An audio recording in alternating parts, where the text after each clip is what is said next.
So hi this is Prabhat Ranjan और आज के इस वीडियो में रिव्यू कर रहे होंगे दिशा की तरफ से errorless 47 chapter wise and topic wise JEE main और जे एडवांस का पीवाईक्यू है। मैथमेटिक्स, फिजिक्स और केमिस्ट्री तीनों का सेपरेट बुक आता है जिसमें मैथमेटिक्स के थ्रू हम समझ रहे हैं क्या कुछ दिया गया क्या कुछ नहीं। सबसे पहले अगर हम समझ लें जेई मेन का 2013 से 2024 तक के पीवाईक्यू हैं, जेई एडवांस का 1978 से 2024 तक के। और कंटेंट्स की अगर बात कर लो, दो सेक्शन ए और सेक्शन बी में डिवाइडेड है। सेक्शन ए में क्लास 11 के सभी चैप्टर के क्वेश्चन दिए गए, फिर सभी चैप्टर के सॉल्यूशंस। देन सेक्शन बी में क्लास 12 के सभी चैप्टर के क्वेश्चन, फिर सभी चैप्टर के सॉल्यूशंस। इसके बाद आपको कुछ एनालिसिस देखने को मिलेगा, जे एडवांस का कट ऑफ, जेई एडवांस का मार्क्स वर्सेस रैंक वगैरह सारी चीजें, कुछ टॉपिक चैप्टर वाइज एनालिसिस हो गया। देन अगर हम सबसे पहले चले अपने पहले चैप्टर सेट्स के ऊपर, इसके थ्रू पता लगाने की कोशिश करते हैं क्या पैटर्न रहता है। तो देख पा रहे हो जैसा बताया गया था chapter wise and topic wise, तो पहले चैप्टर सेट्स पे आ चुके हैं, उसके अंदर दो टॉपिक बताया जा रहा है। वैसे किस चैप्टर में क्या कुछ टॉपिक है कंटेंट्स वाले पेज में भी हमारे पास बता रखा गया है। तो जैसे पहले टॉपिक में हम देख पा रहे हैं कुछ आपके सेक्शंस में डिवाइडेड हैं। लाइक ऐसा नहीं सिर्फ टॉपिक में सभी क्वेश्चंस दे दिए गए, नहीं, सेक्शंस में डिवाइडेड। अगर आपको एमसीक्यू प्रैक्टिस करना है वन करेक्ट आंसर के साथ तो एमसीक्यू दे रखे गए। इसके बाद अगर आपको इंटीजर वैल्यू या फिर नन नेगेटिव इंटीजर वाले प्रैक्टिस यानी इंटीजर वाले क्वेश्चन बेसिकली प्रैक्टिस करने हैं, वो आपके पास अलग से सेक्शन बनाकर दे रखा गया है। अगर बात कर लो न्यूमेरिक या फिर न्यू स्टेम बेस्ड क्वेश्चंस, वो सारी चीजें अलग से दे रखी गई हैं। तो अलग अलग सेक्शन में डिफरेंट डिफरेंट क्वेश्चन टाइप के हिसाब से डिवाइडेड है। बट इसी बीच अगर आप बात कर लो कि आपको जेईई मेन और जे एडवांस का क्वेश्चन मिक्स होकर देखने को मिलेगा। जो क्वेश्चंस आपके 2013 से पहले ही इसमें डायरेक्टली ईयर लिख रखा गया वो आपके जेईई एडवांस के क्वेश्चंस हो गए, क्योंकि जेईई मेन का सिर्फ इसमें 2013 से और उसके आगे के ही क्वेश्चंस हैं। तो 2013 और उसके पीछे वाले 2013 से पीछे वाले जितने क्वेश्चंस हैं ईयर अगर लिख रखा गया है यानी ऑटोमेटिकली वो आपके जेईई एडवांस के क्वेश्चंस हैं। बुक में तो यही बता रखा गया है कि जेईई एडवांस 1978 से 2024 तक है और 2013 से 2024 तक आपका जेईई मेन, यानी कि इसके पहले वाले सभी क्वेश्चन इसमें जेईई एडवांस के दिए गए हैं। और 13 से लेकर 13 के बाद वाले जितने क्वेश्चंस हो गए उसमें अगर जे एडवांस का क्वेश्चन होगा तो उसमें एडवांस अलग से लिखा गया है, और बाकी जितने क्वेश्चंस हो गए 2013 वाले डायरेक्टली अगर ईयर लिखा गया है, शिफ्ट लिखा गया है, वो आपके जेईई मेन वाले क्वेश्चन हो गए।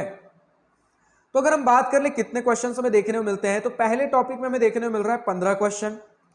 दूसरा टॉपिक, दो टॉपिक्स थे इस चैप्टर में, दूसरे टॉपिक में हमें 13 क्वेश्चन देखने को मिल रहे हैं, यानी कि लगभग बोल सकते हो कि आपको 28 क्वेश्चन मिलेंगे पहले चैप्टर के अंदर। ठीक है, एक चैप्टर सेट से हमारा छोटा चैप्टर है जेईई मेन वगैरह में, इस चैप्टर से ज्यादा कुछ क्वेश्चन पूछा नहीं जाता। जेईई एडवांस के लिए तो और इजी चैप्टर बन जाता है, इसलिए देखोगे इसमें जेईई एडवांस से भी ज्यादा कुछ क्वेश्चन पूछ नहीं रखा गया है। तो 15 13 हमारे पास 28 क्वेश्चन पहले चैप्टर में हो गया। और जैसे ही आप क्वेश्चन सभी खत्म करोगे उसके जस्ट बाद आपको आंसर की देखने को मिल जाएगा, किसी भी मतलब सभी टॉपिक के क्वेश्चन होंगे किसी भी चैप्टर के। तो जैसे ही सभी टॉपिक खत्म होंगे किसी भी चैप्टर के, उसके बाद सभी टॉपिक का एक साथ आंसर की मिलेगा और उसके बाद आपको दूसरा चैप्टर का क्वेश्चन मिलेगा। सॉल्यूशन मैंने बताया था कि जैसे क्लास 11 के सभी चैप्टर के क्वेश्चन खत्म हो जाएंगे, फिर क्लास 11 के सभी चैप्टर के सॉल्यूशन एक साथ है, फिर क्लास 12 के सभी चैप्टर के क्वेश्चन एक साथ है, क्लास 12 के सॉल्यूशंस एक साथ है उसके बाद। तो जैसे हम पहला चैप्टर देख रहे थे, इसमें हमारे पास 28 क्वेश्चन था। रिलेशन एंड फंक्शन की अगर आप बात कर लो, अगर चैप्टर 2, इसमें कितने क्वेश्चन है भैया? पहले टॉपिक हमारे पास कितना है? टॉपिक हमारे पास है इसमें दो टॉपिक्स इसमें भी है, इसमें हमें क्वेश्चन देखने को मिलता है पहले टॉपिक में 17 क्वेश्चन और दूसरे टॉपिक में 28 क्वेश्चन टोटल, यानी कि आपके पास 45 क्वेश्चन देखने को मिल जा रहे होते हैं दूसरे चैप्टर के अंदर। वहीं तीसरा चैप्टर अगर ट्रिगोनोमेट्रिक फंक्शंस की बात कर लो, इसमें 3 टॉपिक है, इसमें आपको नंबर ऑफ क्वेश्चंस मिलेंगे पहले टॉपिक में 14,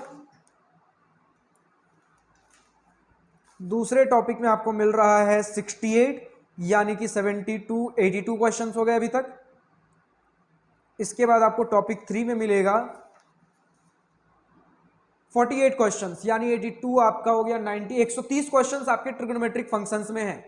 यानी कि ऑन एन एवरेज ठीक ठाक क्वेश्चंस आपको दे रखे गए जेईई मेन और जे एडवांस मिक्स करके। लगभग बोल सकते हो ऑन एन एवरेज, आपका डिपेंड करता है चैप्टर कितना बड़ा है उसके हिसाब से डिवाइडेड है, जिसमें 3 अलग अलग चैप्टर्स के बारे में मैंने बता दिया। अब इन तीनों का आप कंटेंट्स वाला पेज जाकर देख लीजिए, अच्छा इतने से इतने पेज नंबर में इतने क्वेश्चंस दिए गए, तो बाकी सारे चैप्टर्स के कितने से कितने पेज नंबर में ऑन एन एवरेज कितने क्वेश्चंस होंगे। बाकी 3 चैप्टर्स के थ्रू मैंने आपको आइडिया देने की कोशिश किया कि क्या कुछ कितने क्वेश्चंस होते होंगे। चलिए अगर बात कर ले सॉल्यूशंस के बारे में, तो आप देख सकते हो पहले चैप्टर सेट्स का हमारे पास सॉल्यूशन है, टॉपिक वाइज वैसे ही बांट रखा गया है। पहला टॉपिक, उसके बाद सभी क्वेश्चंस के सॉल्यूशन, पहले क्वेश्चन का करेक्ट आंसर, फिर डिटेल्ड सॉल्यूशन, मतलब क्वेश्चन के आंसर्स काफी डिटेल्ड है, बढ़िया हमारे पास सॉल्यूशन देखने को मिल जाता है। ठीक इसी प्रकार टॉपिक 2 का आपका सॉल्यूशन है। फिर उसके बाद बाकी मतलब इसी प्रकार से सभी चैप्टर्स के सॉल्यूशन एक जगह दे रखे गए हैं।